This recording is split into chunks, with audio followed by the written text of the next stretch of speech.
ഒരു കൊല്ലം പോയ പോക്കേ. കഴിഞ്ഞ കൊല്ലാണ് സിവമോൾ ഞങ്ങളെ ലോകത്തേക്ക് വരുന്നത്. വർഷങ്ങൾ പോയ പോക്കേ.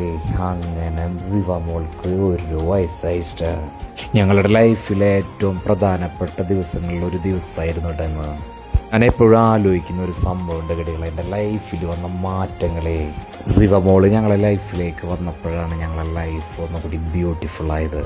എല്ലാ പേരൻസിനും മക്കൾ ഏറ്റവും പ്രിയപ്പെട്ടതാണെന്ന് മനസ്സിലായ മൊമെൻ്റ് ആയിരുന്നു ടൈം. ഇന്നത്തെ ദിവസം ലൈഫിലെ ഏറ്റവും മറക്കാൻ പറ്റാത്ത ദിവസങ്ങളിൽ ഒന്നായിരുന്നു. സന്തോഷവും വിഷമവും എല്ലാം ഒരുമിച്ച് വരുമെന്നറിയില്ല, ഒരു ഇമോഷണലായിരുന്നു. ഞങ്ങളുടെ ലൈഫിലേക്ക് വന്ന ഏഞ്ചലാണ് സിവ. എനിക്കെല്ലാവരോടും ഒന്നേ പറയാനുള്ളൂ, ഒരു ലൈഫുള്ളൂ, എല്ലാവർക്കും എൻജോയ് ചെയ്യുക. ലൈഫ് എപ്പോഴും പീസ്ഫുള്ളാക്കാൻ ശ്രമിച്ചുകൊണ്ടിരിക്കുക. ഹാപ്പി ബർത്ത്ഡേ സിവ മോൾ.